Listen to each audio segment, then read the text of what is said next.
Hello friends, welcome to our channel Dr. Scott. So today our new topic is clinical anatomy of head and neck part 2.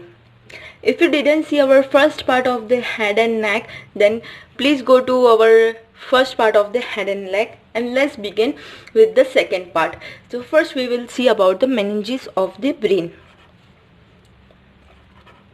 Meninges of the brain. Okay. Here I will draw a diagram, will make you the clear concept about the meninges of the brain.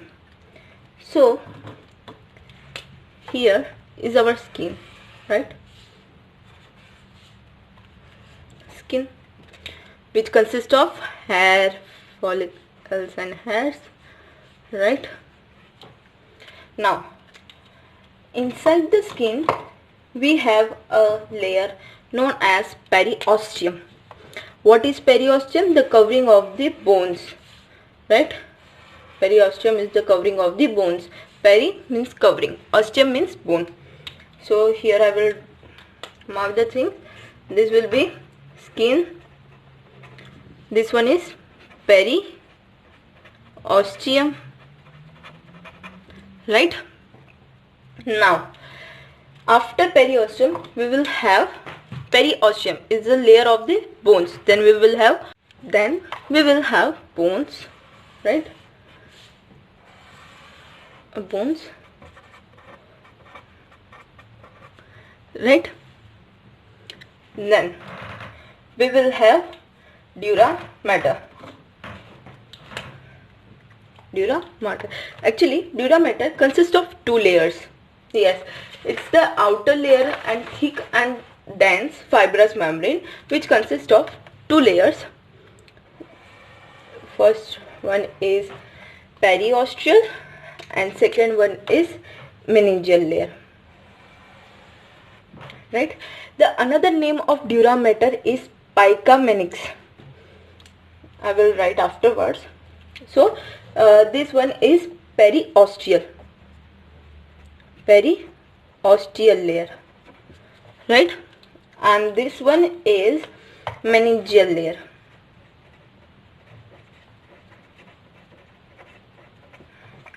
And both are the part of dura mater, right? Then after this we will have a space like we will have a space between. There is one more layer which is known as arachnoid mater. It's a after dura mater we will have arachnoid mater. I will draw here. It's a arachnoid mater. Between dura mater and arachnoid mater you will see some space like this. This will be known as subdural space. How we will remember this space? Inside the dura mater, below the dura mater. So here we will have dura, sub means below the dura mater. So subdura space. Then we have arachnoid mater. Then the last layer we have is pia mater, right? Pia mater. Between the pia mater and arachnoid mater there will be subarachnoid space, like we will did in a dural. The same thing below the arachnoid mater, it is known as subarachnoid space, right? Then after pia mater what will we have? Brain. So brain, which part of the brain will we have? The gray matter. Like we have gray matter of the cerebrum, right? Gray matter. So today we will learn about dura mater, arachnoid mater and pia mater. This is the layers of from skin to the brain, which consists of bones and everything, right? So first we will see about the dura mater.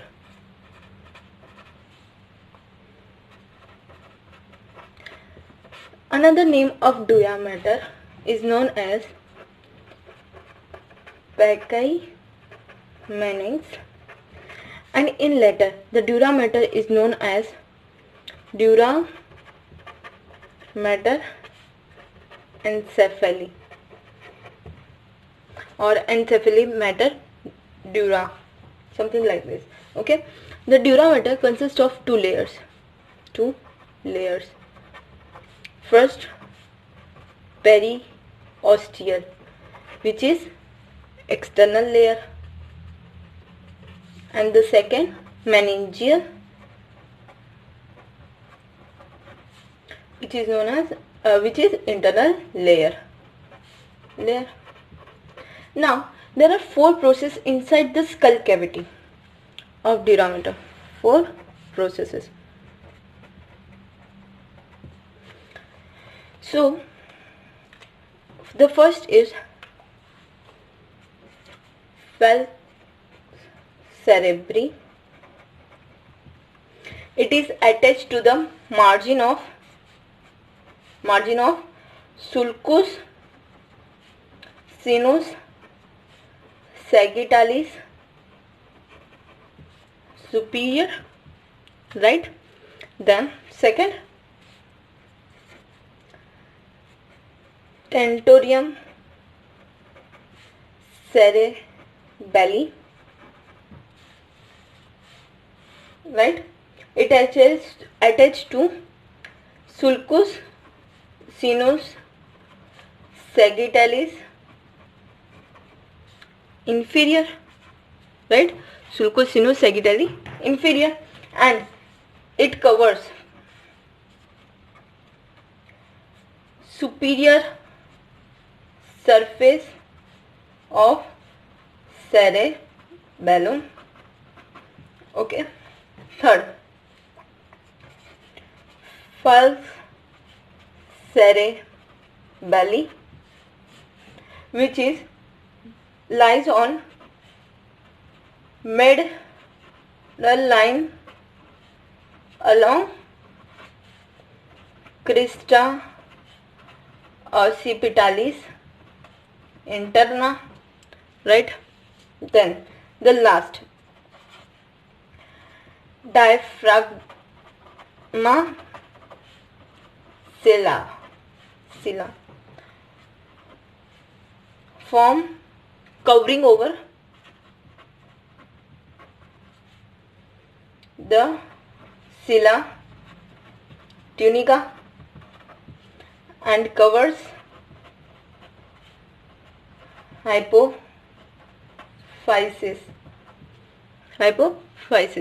So before I will make you understand, just mug up these things simply. You know about falx, the same thing here and here, cerebri, cerebellum. Then there will be cerebelli, tentorium and diaphragmae silla. If you know the anat of the skull, then remember there is silla tunica, right? So by silla tunica you will easily remember the diaphragmatic silla. You know about the brain. Brain divides into brain, cerebellum, cerebrum. These two things are in brains, right? So cerebri is the name of the cerebrum. It is in Latin, and cerebellum is the cerebelli, right? So falx of cerebri, falx of cerebellum, diaphragmatic silla. Then the last will be tentorium cerebelli. In the brain we have the area, if you remember by the anat, tentorial, right? So it is found near to the cerebelli, that's why it is known as cerebelli, tentorium cerebelli, right? So let me make a diagram to understand the whole concept of the how it covers the whole 4 parts, right? So let's draw the diagram how dura mater, arcanoid mater and pia mater fix to the brain and the spinal cord, right? So here we will draw the face, right? like this, right? I know it's not good. Here we will have cute eyes, smiley, right? Now let's draw. The first thing is skull. Yes, here we will have skull like this.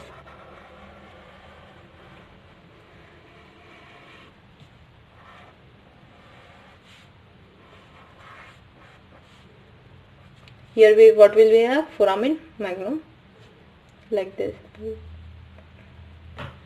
right? So what is this? Frontal bone, parietal bone, occipital bone. Temporal bone will like laterally, so I can't draw like that. Okay, then let's draw the brain. Okay,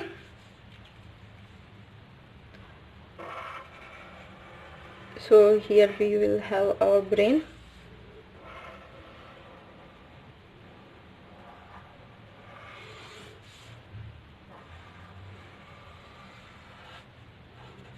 Then it continues with the spinal cord, right?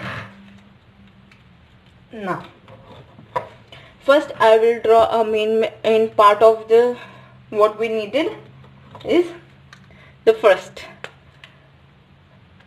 superior sagittalis, sigmoid superior, like it will be like this.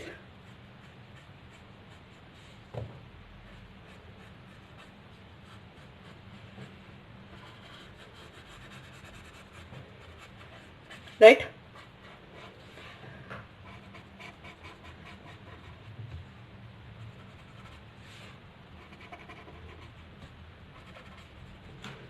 Right?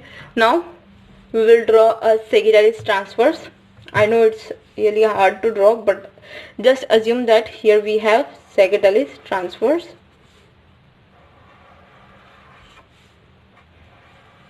I know it's like this, but I can't draw like that. So understand, this one is sagittalis transverse, right? Here we have cute things which are occipitalis interna and occipitalis, crista occipitalis interna and crista occipitalis externa. Let more bigger, right? The pink color. Now the main thing is sella tunica. Yes, sella tunica. Just assume that here somewhere we have sella tunica, right? Sella tunica. So I will mark the things. What is this? Skull, first of all. Then we draw a sagittalis, sinus sagittalis superior, sinus sagittalis transverse.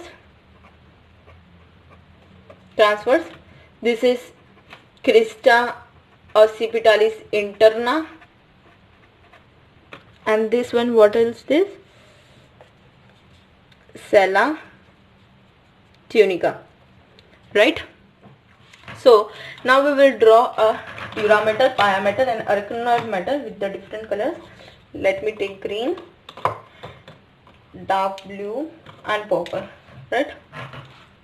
First we will draw the durameter with the green.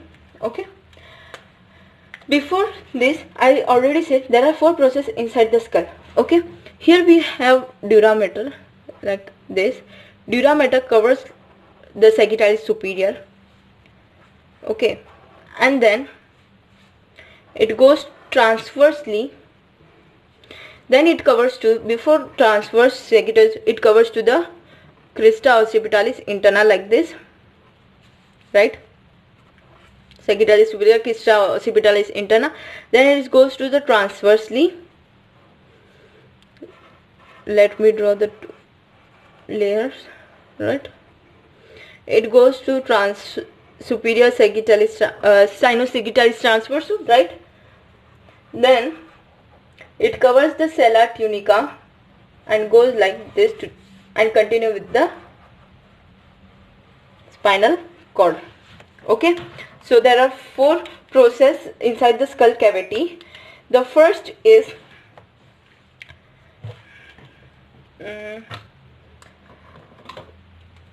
Let me draw this color with this. Falx cerebri, right? Falx cerebri. Then we will have crista interna by the falx cerebelli. Why it is cerebelli? Because here we will have cerebellum like this. I know it's slightly downwards. Okay. Then we will have sagittalis transverse by tentorium cerebelli. It is transverse. Keep in mind, it's transverse, not inferior. Right. And the last, by sella tunica, there will be diaphragma sella. Okay. Now we will talk about the arachnoid matter, right? By the blue color, it's arachnoid matter. Let me mention here the green color. Green equals to dura matter, right? Blue equals to arachnoid matter, right? So arachnoid matter is not fixed with any sulcus, right? It is just covers the all things. It covers cerebrum, cerebellum, midbrain, pons, medulla oblongata, spinal cord, all the things. It covers brain and spinal cord both, right? Like this. Okay. Now the last we will draw with the purple. Okay. So purple equals to pia matter.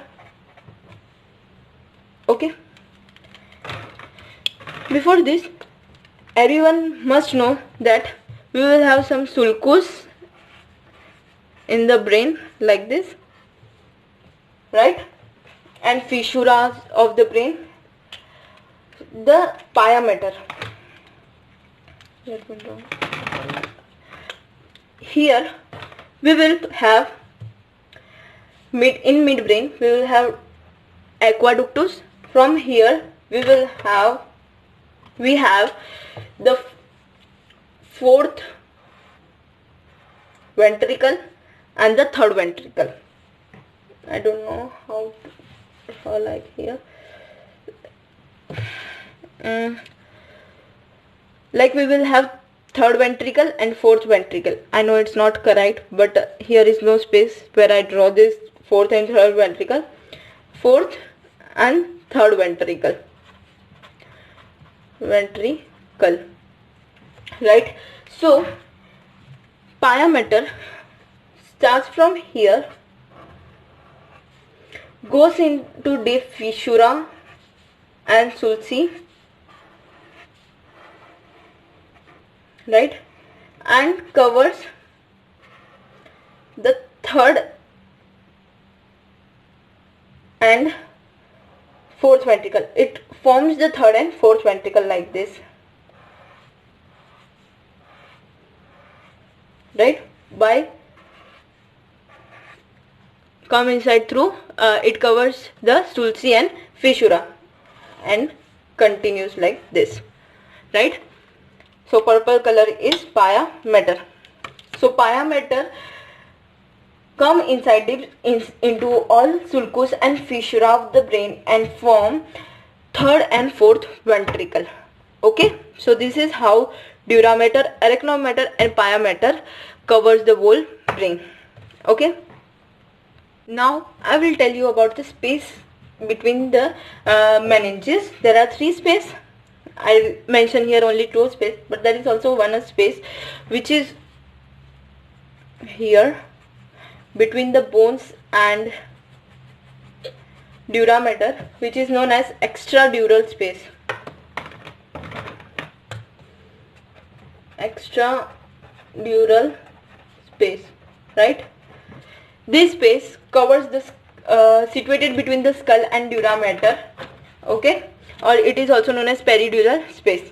Now subdural space is between the dura mater and arachnoid mater, right, as you can see here, and it connects subdural space in the spinal cord, like it covers the whole spinal cord, right. Subarachnoid matter, which is also known as leptomeningeal space, right, you can see here it is between arachnoid and pia mater, and the fourth ventricle, because the pia mater is continue with the fourth ventricle, so it also continue with the fourth ventricle, and it consists of CSF fluid, cerebrospinal fluid. Okay, so these are the spaces between the meninges of the brain, right. Now we will see the topography of anterior cranial fossa, middle cranial fossa and posterior cranial fossa.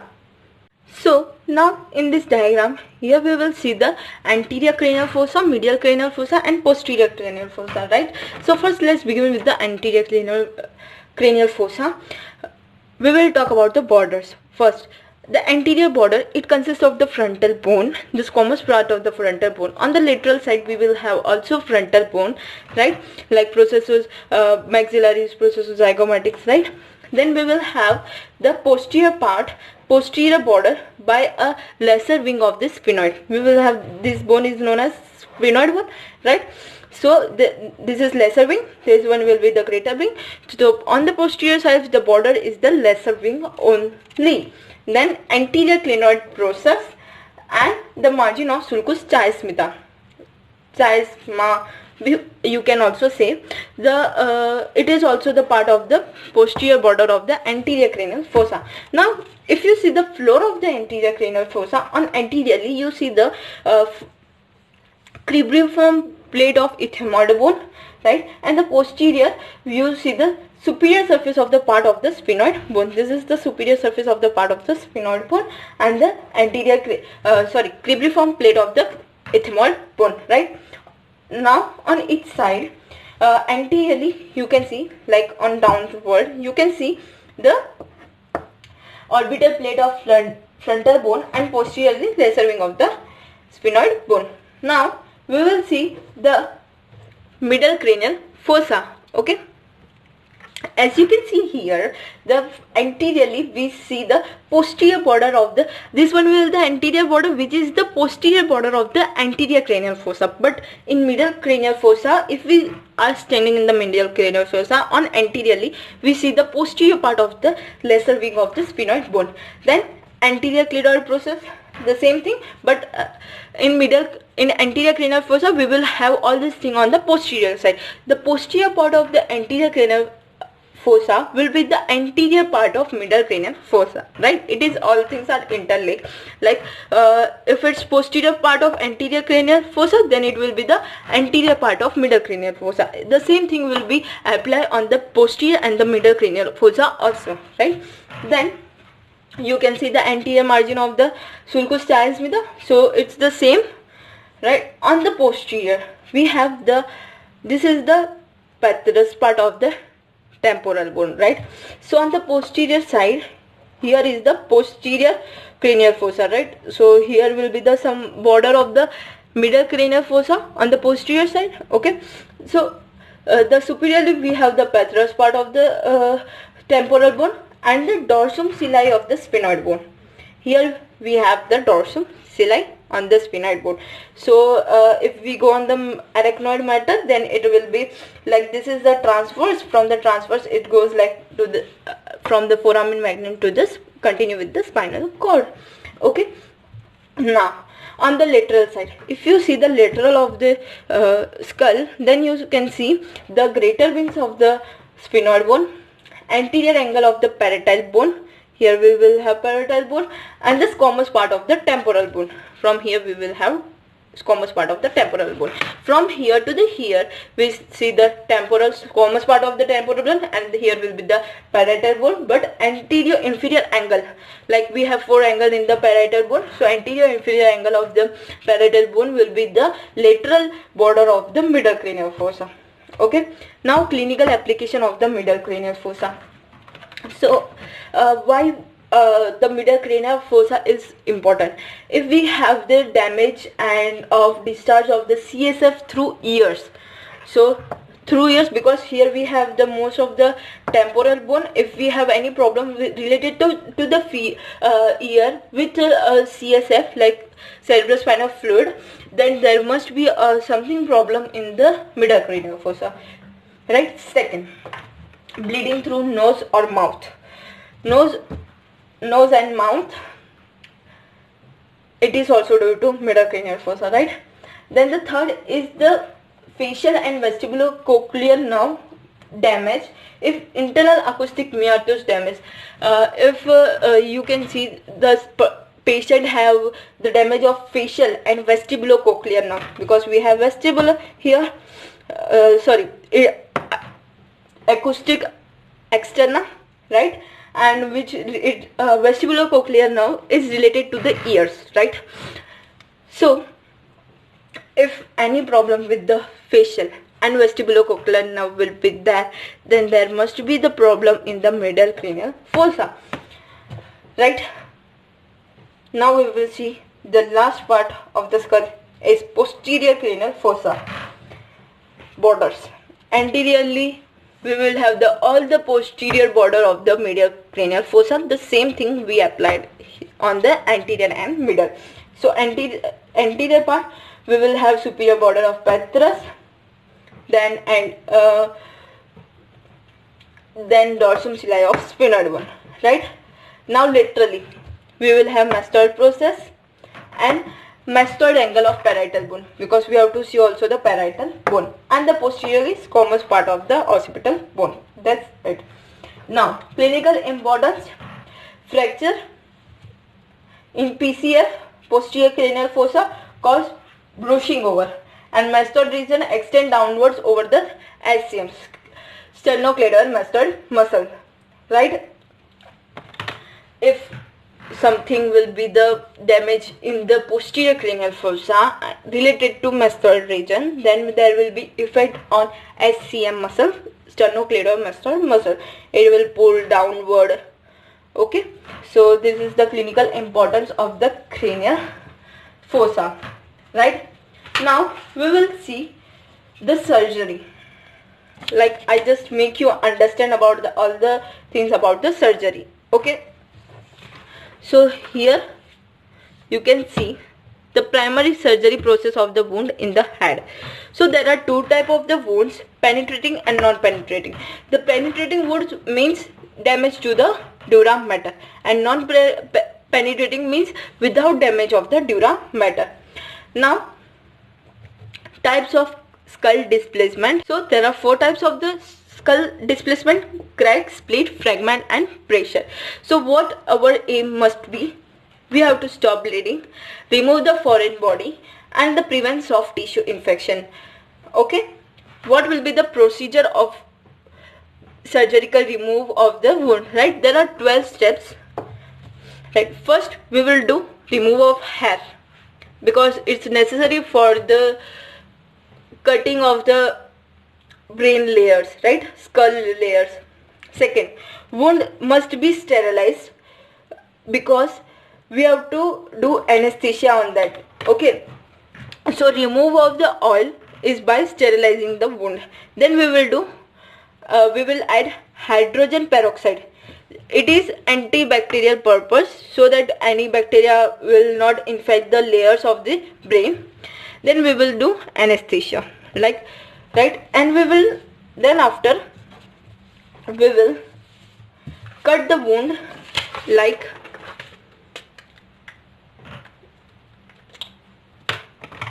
here is our patient hairs, brain, right? It's like this, right? We will remove the skin, we remove the hair, right? We did a hydrogen peroxide, anesthesia, all things are done. Now we will cut. Here we will have wound, like, understand that this is our wound, right? Now we will cut it in ellipsoid cut, like ellipsoid cut, like this, right, in the 0.3 to 0.5 centimeter above on the peripheral of the wound, right. Then after we will, what we'll do, soft tissue will separate by the hook and rector, right, and the looser forceps used to clean all the things. Like here is our wound, we cut it, then by hook we brought it, then by forceps, understand that this is a forceps, looser forceps, then we will remove like this, okay. And then after, meningeal vessels are checked. Why it is checked? Because meningeal vessel, in case of the, if there is a blood clot in the, if we have vessels, meningeal vessels are damaged, then we will have hematonemia, the accumulation of the blood clot in the vessels, okay. So we must check it. How we know that the vessels are right or wrong? It's by the color of the vessels. If it's a dark red or blue, then there will be the hematomia, which leads to the we should remove that hematonemia. Then durometer is stitched by the ligature, glea aponeurotica by the polymer thread, and the skin is stitched by silk suture, okay. So these three things you must remember, that this is how the primary surgical wound of the head is performed, right. I will do quick recap. First, remove the skin. We remove this skin, right. Then what we will do? Of course, hair, right. Then what will we do? Hydroxyl peroxide. We did hydroxyl peroxide for antibacterial purpose. Then we will do, what is this? Anesthesia, okay. Then we will make ellipsoid cut near to the peripheral of the wound by 0.3 to 0.5 centimeter above, okay. Now after removing the wound, think that this wound is removed here, and we see here are the vessels like this, right. We will palpate them or see the color. If it's dark red and blue color, dark red and slightly blue color like this, then there must be hematonemia. So we must remove hematomia, right. And then after we should suture all the things by the ligature, the aponeurotica by the threads, and the skin by silk suture. All the things are be sutured, and this is how the normal wound is removed, right. So here we complete our video.